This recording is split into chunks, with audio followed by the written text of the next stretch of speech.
les amis, j'espère que vous allez bien. Bienvenue ce soir encore dans votre podcast Lève-toi et brille. La dernière fois, nous avons abordé le sujet de la solitude, mais dans ses avantages. Et ce soir, nous entrons dans les désavantages de la solitude. Toujours avec notre pasteur, le pasteur Daniel Kalonji de l'église Miem Church, ici à Windsor, au Canada. Bonsoir, pasteur. Bonsoir, maman. Comment allez-vous? Très bien, très bien. Nous sommes encore ravis de vous recevoir sur Merci. ce plateau ce soir. Merci beaucoup. Alors, la dernière fois, vous avez abordé le sujet de la solitude dans ses avantages, dans lesquels plusieurs personnes ont voulu que vous entrez un peu plus dans les détails. Et c'est ce que nous allons faire ce soir avec les désavantages de la solitude. Merci. Alors, pour commencer, la question que j'aimerais d'abord vous poser, y a-t-il vraiment des désavantages à la solitude? Et si oui, pouvez-vous nous en énumérer? Ce qui est vrai, c'est que dans chaque chose, il doit y avoir une balance. Hier, nous avons parlé sur les avantages de la solitude, ce qui est vrai. Bon, quand je dis hier, je veux dire l'épisode précédent. Mais ce qui est vrai aussi, c'est que la solitude, si c'est amené à l'excès, il y a aussi des désavantages.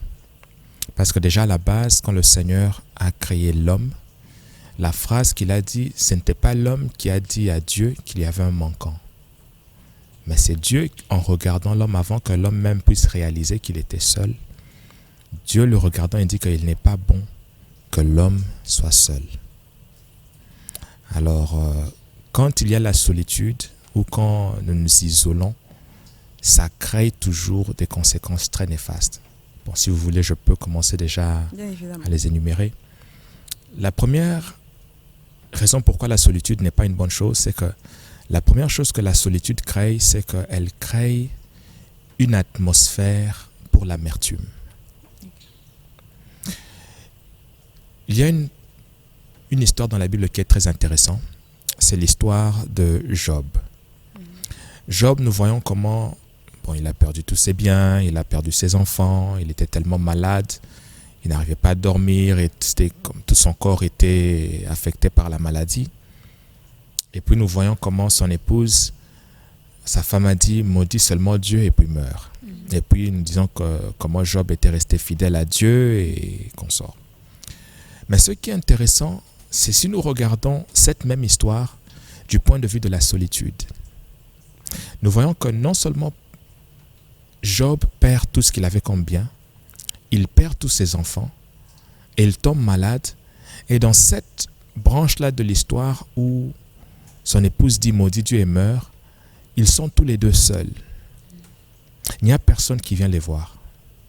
Vous savez, il y a un niveau de souffrance, il y a un niveau d'isolement qui s'ajoute à la souffrance qui fait que tu contemples même si la vie vaut être vécue. Il y a un niveau où tu te sens tellement seul et là des pensées néfastes commencent à jaillir. Il y a une histoire qui est très intéressante et qui est très triste en même temps. C'est deux amis qui se connaissaient, un habitait au Canada, l'autre habitait aux États-Unis. Okay. Alors, quand ils sont des amis plusieurs années, des 20 ans, 30 ans, beaucoup d'années au fait. Alors, un jour, il arrive que l'un des amis meurt. Quand l'un des amis meurt, celui qui est au Canada, l'épouse de celui qui est au Canada organise un deuil. Quand elle organise un deuil, celui qui est aux États-Unis voulait venir, mais malheureusement, à cause du fait que, pour des raisons de taxes, pour des raisons légales, s'il venait ici au Canada, parce qu'il y a un nombre de fois qu'un Américain peut traverser au Canada avant qu'il puisse payer les taxes aussi au Canada. Okay. C'est des choses techniques. Mais il a réalisé que s'il venait encore une fois de plus, ça allait lui causer des problèmes sérieux du point de vue taxe. Alors il a dit qu'il n'allait pas venir. Il s'est excusé, il a dit qu'il ne pouvait pas venir pour des raisons qui étaient plus que lui. Mais à cause de ce temps-là où cette dame s'est sentie seule, quand l'ami était mort, à cause de cet isolement-là où il a vu que la personne qui était proche de son mari, au moment le plus dur, n'est pas venue, depuis ce jour-là, la dame n'a jamais parlé à ce monsieur. C'est pourquoi je dis que l'isolement, c'est là où c'est un endroit où l'amertume grandit. Des fois, ça peut arriver que tu vois quelqu'un, il t'a peut-être parlé d'une manière, il n'a pas fait ça exprès, Mais quand tu pars à la maison et tu es seul, tu commences à ruminer ce qu'il vient de dire. Oui. Et quand tu rumines, tu vois que tu sens comme s'il y a une inspiration qui vient. Tu vois le panoplie de toutes les mauvaises choses qu'il a déjà fait. Tu commences à te créer des images dans ta tête. Voilà. C'est vraiment une place où, c'est là où, des fois même, pas seulement l'amertume, mais même des pensées négatives peuvent fleurir.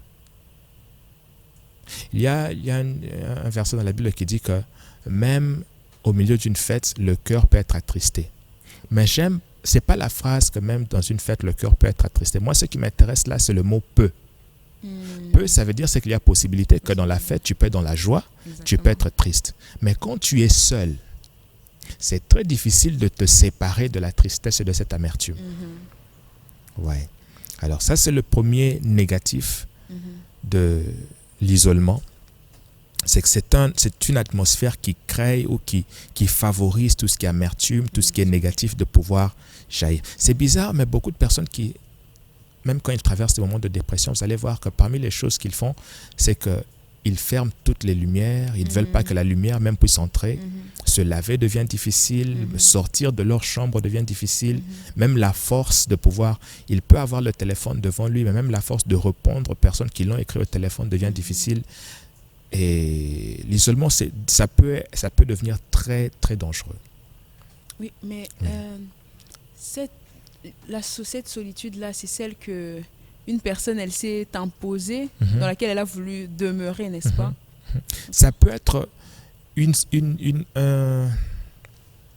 ça peut être un isolement que tu t'es imposé toi-même, mais même un isolement qui s'est imposé sur toi. Si tu y restes trop longtemps, parce que même quand un isolement t'est imposé, ce n'est pas nécessairement que, par exemple, si quelqu'un t'impose l'isolement, ça ne veut pas dire que tout le monde t'a imposé cet isolement. Quel que soit, par exemple, nos amis qui viennent de l'étranger, qui viennent ici, c'est un isolement imposé. Parce qu'ils sont loin de leur famille, ils sont loin de toutes les personnes qu'ils connaissent, tout leur repère n'est plus là. Mais si tu décides, à cause du fait que tu as perdu tous tes repères, tu t'enfermes dans ta chambre, ça devient difficile. Il y a possibilité que même si tu es dans un endroit où tu as perdu tous tes repères, tu peux te recréer de nouveaux repères. Mais si tu décides que non, tout le monde est loin, je m'enferme seulement dans ma chambre, c'est là que même on appelle ça en anglais homesick. Donc, tout ce que tu vois, ça te rappelle de la maison. Tu ne profites même plus de l'endroit où tu es. C'est ça le problème. Une autre chose qui est négative à propos de l'isolement ou la solitude, l'isolement, solitude, je parle beaucoup plus de la solitude, c'est que la solitude, ça peut causer que tu te perds. Je m'explique. Paul, parlant aux Hébreux, il dit « Nous ne sommes pas de ceux qui se retirent pour se perdre. » Il y a possibilité que quand tu te retires, je m'isole, il y a possibilité de te perdre. Quand tu ressors de là, tu ressors avec un caractère qui n'était pas le caractère que tu avais avant. Quand tu ressors de là, tu ressors avec un langage peut-être un langage que tu n'avais pas avant. Avant, tu avais un langage accueillant, un langage qui mettait les gens ensemble. Mais à cause de cette amertume, à cause de cette négativité, tu as développé un caractère de défense. Alors quand on te parle, pour toi, tu n'as pas nécessairement dit ça d'une manière blessante. Mais quand c'est sorti de toi et c'est allé dans l'oreille de l'autre, c'est sorti comme une épée. Il y a d'autres qui sortent de leur temps d'isolement et même leur manière de penser est complètement à l'écart. Pourquoi? Parce qu'ils se sont développés des idées, des concepts ça peut ne pas être vrai du tout. Mais parce que ça a maturé dans l'isolement, quand ça ressort, ça a déjà pris corps. Et là, tout le monde vit seulement les effets. Tu peux perdre la personne que tu étais, une personne joyeuse, une personne joviale. Tu peux perdre tout ce qui est... Je m'explique. Il y a quelqu'un que je connais qui raconte que avant le temps de Covid, le temps d'isolement, ses enfants étaient des personnes qui étaient joyeuses, qui aimaient jouer avec les amis, qui aimaient jouer au sport, qui aimaient faire tout ce qui était activité. Quand ils sont sortis de l'isolement, les enfants ne voulaient même plus dire bonjour aux gens. Ouais. Quand ils sortent, ils veulent rester auprès de leurs parents et ne veulent même pas s'approcher des autres. Ouais. À tel point qu'il fallait qu'on puisse parler au docteur psychiatre. Parce que la mentalité de l'enfant est complètement transformée. Ouais. Cela me rappelle même une histoire. Moi, quand j'ai vécu mes moments de solitude ici, quand il fallait re-sociabiliser avec la société, je me sentais très mal à l'aise où il y avait les gens. Je ne pouvais pas rester plus d'une heure où il y avait les gens. Voilà. Ça m'ennuyait. Je m'étais habituée à la solitude. Et du coup, quand j'étais avec les gens, c'est quand je trouvais ça anormal d'être avec les gens. Et la solitude, je la trouvais maintenant normale. Donc, je comprends. Il y a une chose qui est très intéressante. On dit que les enfants, quand ils apprennent à parler, au fait, ce n'est pas nécessairement les sons qui leur intéressent, mais c'est la façon que nous bougeons les lèvres. Okay. Alors, quand un enfant grandit, surtout pendant le temps de Covid, nous avions tendance à porter nos masques sur le visage. Alors, beaucoup des enfants ont eu des difficultés sérieuses dans la capacité de parler, non pas parce qu'ils entendaient les parents, mais parce qu'ils ne voyaient pas comment leurs lèvres bougeaient. Okay. Ouais. Alors, l'isolement, ça peut causer que quelqu'un se perd, il se retrouve dans des endroits mentalement, émotionnellement, où ça devient difficile de le reprendre de là. Voilà. La troisième chose, c'est que l'isolement, c'est un endroit qui est très favorable pour être tenté. La Bible nous parle, il nous dit que le Seigneur parlant, il dit « Je l'attirerai au désert pour parler à son cœur ». C'est là que j'ai dit que c'est là, dans le désert, dans la solitude, c'est là où nous recevons des révélations de la part de Dieu, des inspirations. Mais c'est la même Bible qui nous parle que le Seigneur, le Saint-Esprit étant descendu sur lui, le Saint-Esprit l'amène au désert pour qu'il puisse être tenté. Et on dit que pendant 40 jours et 40 nuits, il était tenté. Vous savez, il y a d'autres personnes qui ont développé des vices très négatifs à cause de la solitude. Certains se lancent dans des pratiques de regarder des films, bon, comme la salle n'est pas, je sais pas qui va voir la vidéo, mais juste parler d'une manière imagée, des vidéos qui ne sont pas supposées regarder. Illicites. Et commencent à faire des pratiques qui ne sont pas supposées pratiquer. Pourquoi? À cause de cet isolement-là. Dans cet isolement-là, il y a des idées négatives qui se développent. J'ai une histoire qu'on m'a racontée. Un parent qui, leur enfant de 16 ans, multimillionnaire aux États-Unis, dans l'immobilier, le parent vaut plus de 100 millions de dollars de plus-value avec des immobiliers un peu partout. Et il parlait à cet ami, parce que c'est l'ami qui me racontait, il me dit que je suis parti leur voir, c'est mon ami, et la maman pleurait. La maman dit, regarde tout l'argent que ton ami a, regarde les maisons, regarde la maison dans laquelle nous habitons. Mais notre fille de 16 ans, à chaque fois qu'elle monte dans sa chambre, nous avons peur. Pourquoi? Parce que la dernière fois qu'elle était montée, elle essaie de se suicider.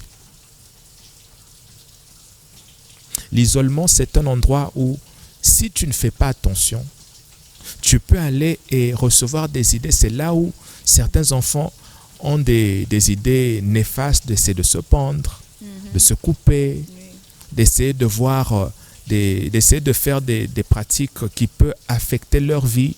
Par exemple, certains enfants qui apprennent pour essayer d'être cool avec les amis, ils commencent à fumer d'abord à partir de la maison, fumer le cannabis, boire et s'enivrer. Ils pratiquent d'abord à la maison. Pourquoi? C'est des pratiques à cause de la pression qu'ils ont eue à l'extérieur, à cause du fait qu'ils ne se sentent pas comme si leurs parents les comprennent. Ils se renferment en eux-mêmes, ils se renferment dans leur chambre et commencent à essayer certaines pratiques pour être cool. Mais ces pratiques-là sont des vices. Salut les amis, alors pour plus de contenu, abonnez-vous à notre chaîne, partagez, likez et envoyez-nous plein de commentaires. Ciao, ciao!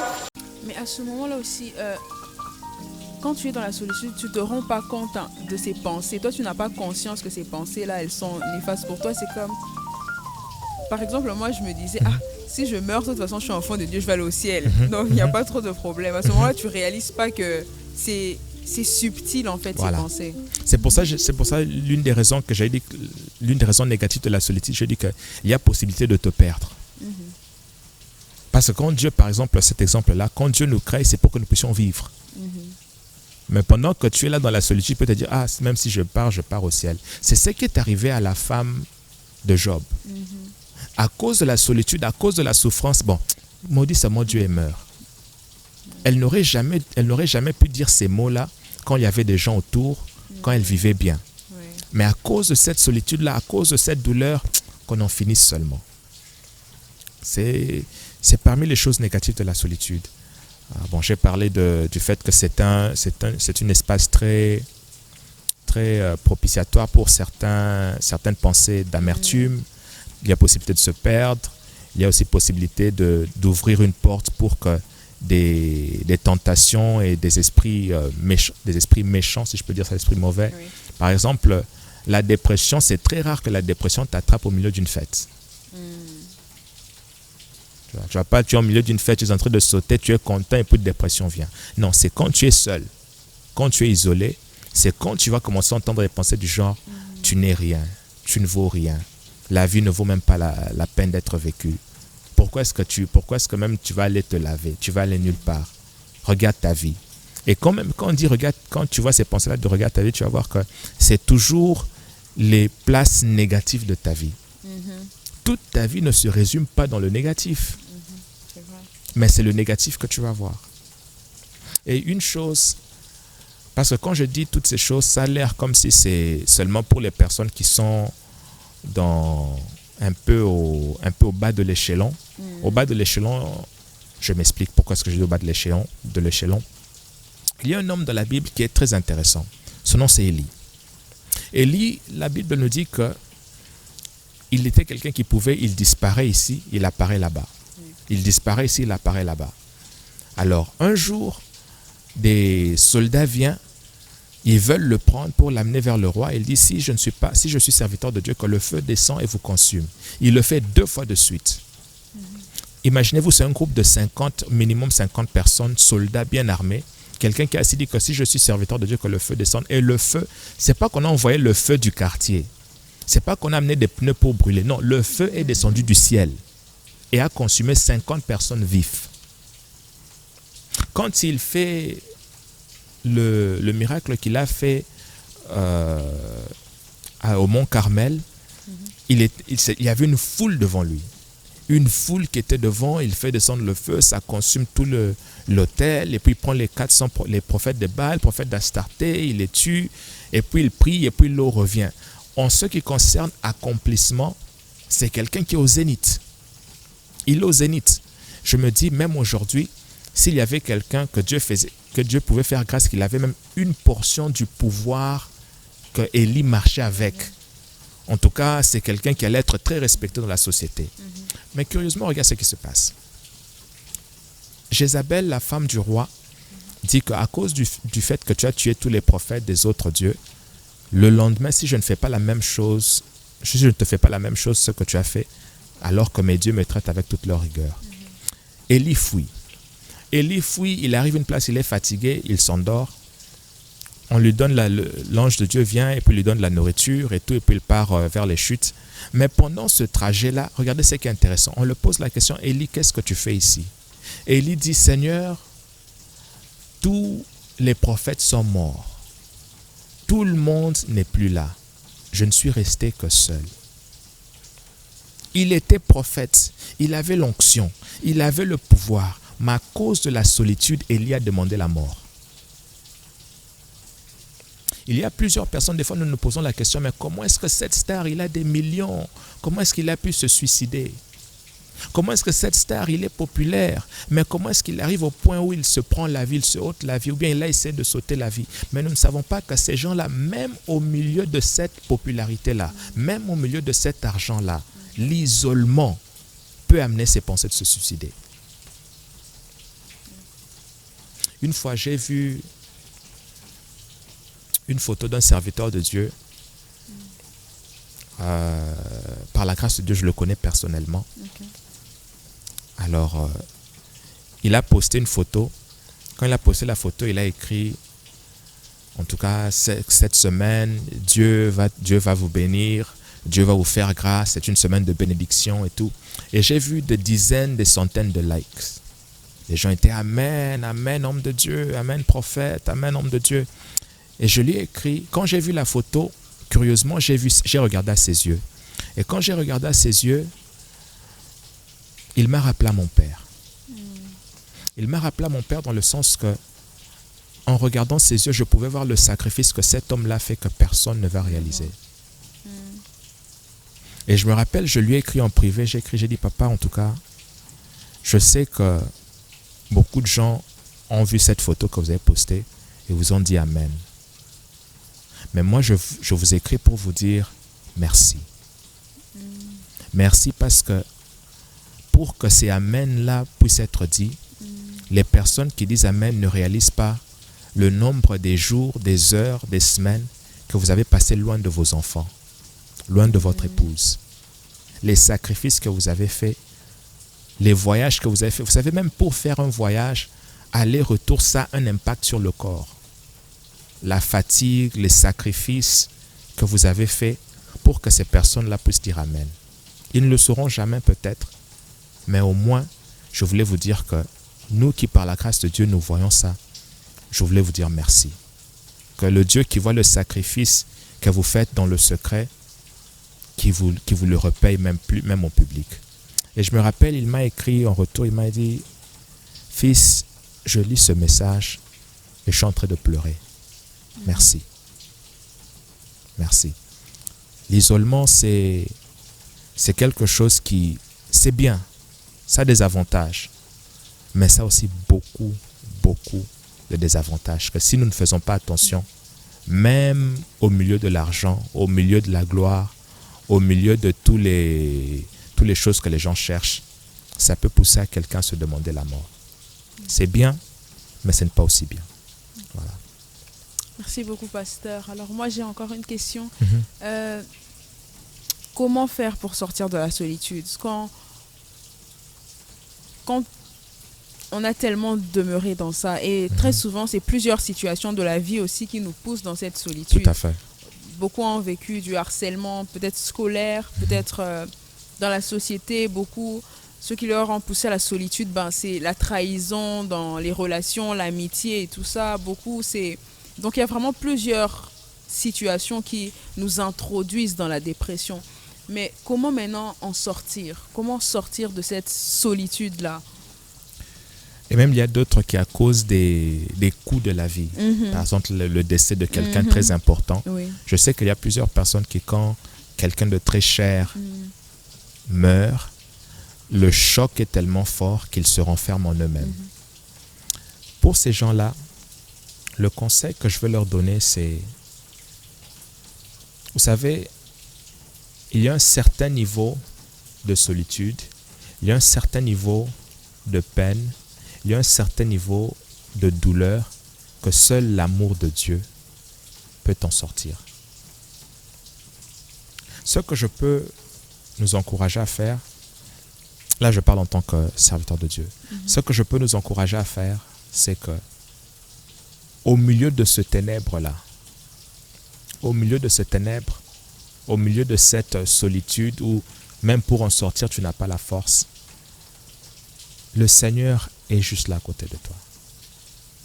C'est son amour. Paul parlant, il dit une phrase intéressante, il dit que qui nous séparera de l'amour de Dieu qui nous a révélé à travers Christ. Alors il commence à lister, il dit, est-ce que c'est les tribulations, est-ce que c'est la douleur, est-ce que c'est les moqueries, est-ce que c'est la mort, est-ce que c'est ceci, est-ce que c'est cela. Et puis il dit, rien ne nous séparera de l'amour de Dieu envers nous. Ce n'est pas l'amour que nous avons pour Dieu, mais c'est l'amour que Dieu a pour nous qui a la capacité de nous sortir de la solitude. On se comprend. C'est l'amour que Dieu a pour nous, c'est ça qui a la capacité de nous sortir. Ce que je peux encourager, c'est une prière très simple. Tout simplement dire, Seigneur, je reçois cet amour. Parce qu'il y a des fois où tu n'as même pas la force de prier. Tu n'as même pas la force de croire en ce Dieu-là. Mais tout simplement dire, Seigneur, je reçois cet amour-là.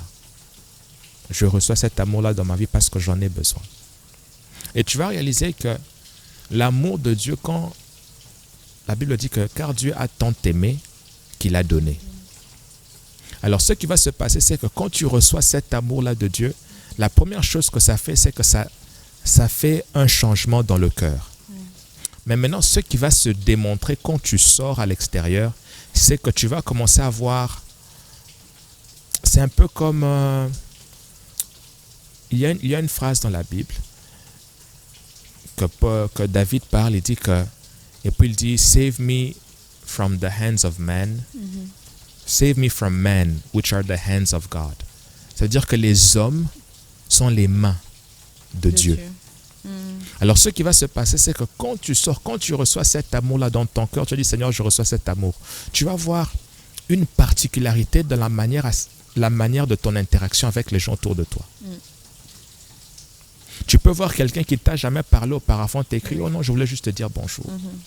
Non, je voulais juste savoir comment tu vas. Tu vas voir, même quand tu pars acheter ton café, la personne qui te vend le café te sourit. Même s'il ne t'a jamais souri auparavant. Mais maintenant, c'est à toi de recevoir. Oui. Voilà. Exactement. Tu le reçois d'abord dans le cœur. Et puis quand tu es à l'extérieur, tu le reçois maintenant. Parce que c'est Dieu qui est en train d'essayer de te tend la main, quoi. Voilà. Pour remettre le sourire à ton âme. Mais la deuxième chose aussi, c'est, il y a une chanson, je ne sais pas si c'est une chanson de l'époque, mais dans la chanson on dit, compte les bienfaits de Dieu, compte-les, n'oublie pas aucun d'eux.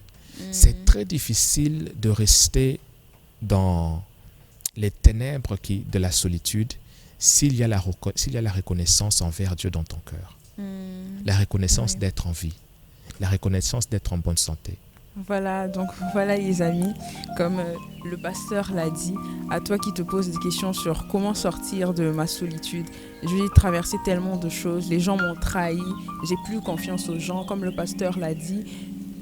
Commence d'abord par recevoir cet amour de Dieu et cela commence par la reconnaissance.